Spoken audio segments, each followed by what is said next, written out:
আজকে আপনাদের সাথে কথা বলবো পিডিএফ ফাইল নিয়ে, অর্থাৎ পোর্টেবল ডকুমেন্ট ফরম্যাট। আমাদের দৈনন্দিন কাজের ক্ষেত্রে যে কোনো ধরনের জেপিজি ফাইলকে পিডিএফ ফাইলে কনভার্ট করার প্রয়োজন হয়। আমাদের অনেক সময় এই জেপিজি ফাইল থেকে পিডিএফ ফাইলে কনভার্ট করতে হয়। তো আমরা যারা অফিসিয়াল কাজ করে থাকি অথবা একাডেমিক কাজ করে থাকি অথবা আপনার যে পার্সোনাল কাজগুলো করে থাকেন, সেক্ষেত্রে কিন্তু আমাদের এই ধরনের ফাইলকে কনভার্ট করার প্রয়োজন পড়ে। তো আমরা অনেকেই আছি যে কোনো সফটওয়্যার বা টুলস কিন্তু আমরা ইউজ করতে পারি না। তো তাদের জন্য আজকের ভিডিওটি অনেক হেল্পফুল একটা ভিডিও। তো আপনি কোনো ধরনের টুলস বা সফটওয়্যারের মাধ্যমে কাজ না করে জাস্ট একটা ওয়েবসাইটের মাধ্যমে আপনার এই কাজটি কিন্তু খুব সহজে সেরে নিতে পারবেন জাস্ট কয়েক সেকেন্ডের মধ্যে। তো যে কোনো ধরনের জেপিজি ফাইলকে আপনি খুব সহজে কনভার্ট করে পিডিএফে নিয়ে আসতে পারবেন।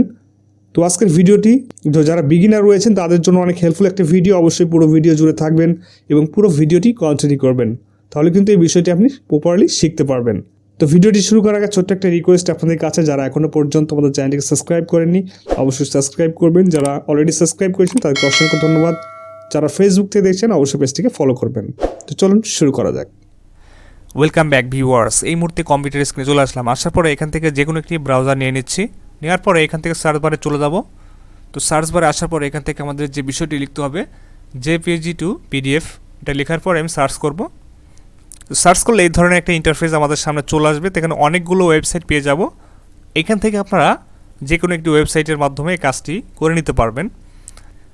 তো আমি আপনাদেরকে সাজেস্ট করি এই উপরে যে লিঙ্কটা রয়েছে এই লিঙ্কটা অনেকটা ভালো, দেখতে পাচ্ছেন 𝗕𝗓𝗓𝗕𝗓 জাস্ট আপনারা এখান থেকে করে নিতে পারেন অথবা আপনি যে কোনো একটি ওয়েবসাইটের মাধ্যমে করে নিতে পারেন। তবে আমি যেহেতু এটা রেগুলার কাজ করি, আমার কাছে অনেকটা অ্যাকুরেট মনে হয় বা অ্যাকুরেটলি কাজ করে, এই কারণে আমি এইটার মাধ্যমে কাজ করি। আপনাদেরকে যদি একটু দেখাই ইন্টারফেসটা, এখানে ক্লিক করার পর আমাদের সামনে এই ধরনের একটা ইন্টারফেস চলে আসলো। তো এই হচ্ছে আমাদের ওয়েবসাইটের ইন্টারফেস। তো এখানে আসার পরে আপনার সাইন আপ করে নিতে পারেন অথবা আপনি এইভাবে যদি কাজটি করতে চান তাও হবে। জাস্ট এখান থেকে যদি আপনি সিলেক্ট অপশানে ক্লিক করেন, দেন আমাদের সামনে আমাদের উইন্ডোজটা ওপেন হবে। দেন এখান থেকে আমার যে ফাইলটা নিতে হবে, জেপিজি যে ফাইলটা রাখা হয়েছে সেই ফাইলটি আমি এখান থেকে নিয়ে নিচ্ছি। তো নেওয়ার পরে আমাদের সামনে এই ধরনের একটা ইন্টারফেস চলে আসবে।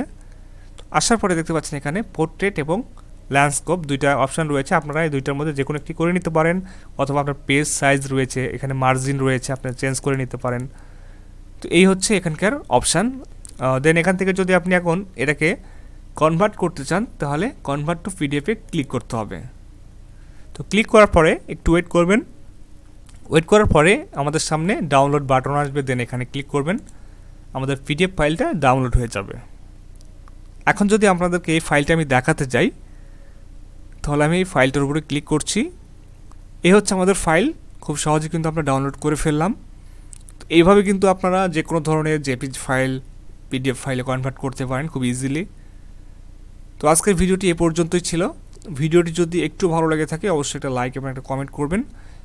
যারা আমাদের চ্যানেলের নতুন অবশ্যই আমার চ্যানেলটিকে সাবস্ক্রাইব করবেন। আর এই কাজটি যদি আপনি মোবাইলের মাধ্যমে করতে চান অবশ্যই আপনি মোবাইলের মাধ্যমে করতে পারবেন। যারা মোবাইলে করতে চান আপনাদের যে ক্রোম ব্রাউজারটি রয়েছে সেটাকে ডেস্কটপ মোড করে খুব ইজিতে আপনারা এই কাজটি করে নিতে পারবেন। তো সেম প্রসেসে আপনারা এই কাজগুলো করতে পারবেন। তো আজকের ভিডিও এই পর্যন্তই। সবাই ভালো থাকবেন, সুস্থ থাকবেন। দেখা হচ্ছে পরবর্তী কোনো ভিডিওতে পরবর্তী কোনো টপিক নিয়ে। ধন্যবাদ সবাইকে।